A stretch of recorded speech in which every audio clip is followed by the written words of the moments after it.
Welcome, huge movie fanatic Nate, stopping on by with a little bit of a different video than I'm used to doing.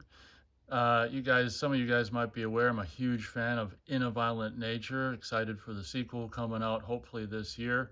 But unlike the single film Thanksgiving by Eli Roth, who's got, as far as I know, at least two different NECA figures, one film, two figures. There's one film, soon to be two, In a Violent Natures. And as far as I know, we don't have any official action figures or anything of Johnny the Killer from the film In a Violent Nature.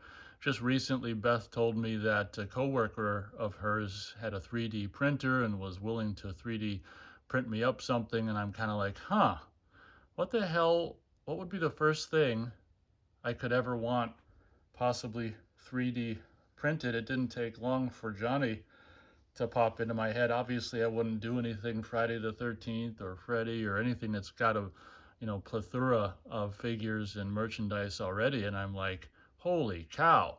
Kind of disappointed that Johnny didn't jump into my head sooner, but it ended up jumping into my head pretty quickly. I'm like, well, I wonder if they can do a Johnny figure.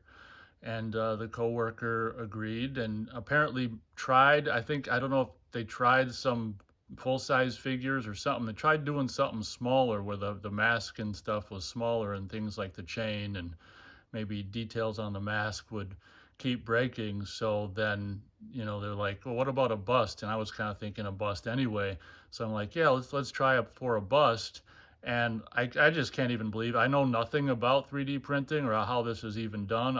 I'm assuming this is just by taking photos off the internet and somehow putting it into a program, and the 3D printing program must do all the work to triangulate a 3D version. It's absolutely insane to me. And when I got this, I'm like, holy Toledo, this thing's just under 9 inches tall. And I'm not going to talk about them or point the specifics out, but I'd say this is like 95% accurate, obviously, as you'll see, and you can observe the kind of the screw ups or the areas where it's not 100% perfect. It's going to happen, especially if you're using 3D images from the internet to make a 3D printing. But I got to tell you, overall 95%, this is amazing. And even the way like the holes in the shirt underneath and just the details on the mask and the chain and all this kind of stuff that I wasn't even necessarily expecting. Um, yeah, there's some, as I said, I'm not going to point them out. You can observe them for yourself. There's some things that aren't perfect, but as I said, like 95% perfect. So before I end the video, we'll just do like a 360 for you.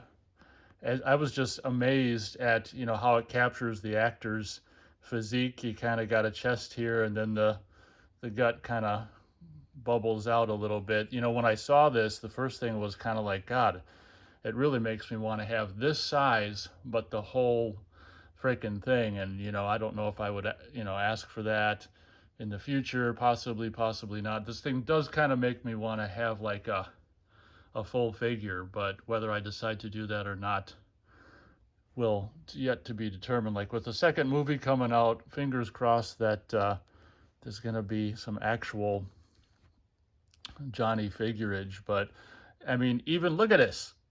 Even I wasn't even thinking about this, and admittedly, this is extremely delicate, but even the chain hanging, with the hooks on each side or each end of the chain hanging over his shoulder is there. So I'm assuming you take two-dimensional pictures from the internet, put it into a 3D printing program, and it's just pretty miraculous if that's how it works.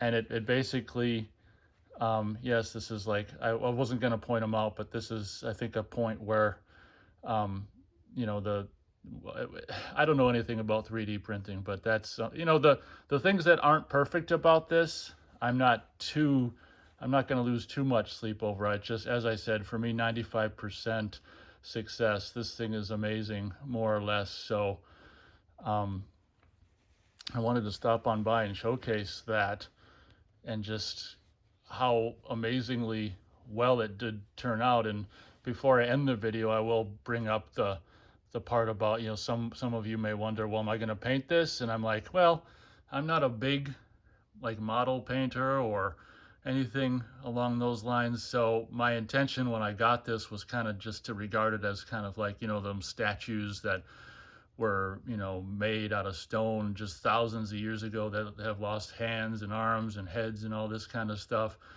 I kind of regard this as, you know, the lazy me is just like, this can just be like one of those medieval statues that just exists in the color that it was, you know, forged in, you know, in this case, just a white 3D printed plastic material. Like obviously a person could paint this, but not exactly sure I will. There's a kind of a snobby artistic coolness to like it just being the 3D printed white, you know, color all around. Like it's a piece of, you know, interpretive art from the film In a Violent Nature. But yeah, I just wanted to stop by to showcase this. I'm a proud owner of a nearly 9-inch bust of Johnny from In a Violent Nature. Definitely looking forward to In a Violent Nature 2 recently. The first photo from the film has been dropped. The mask thing he wears looks kind of goofy, like it's too pointed. Not sure about that.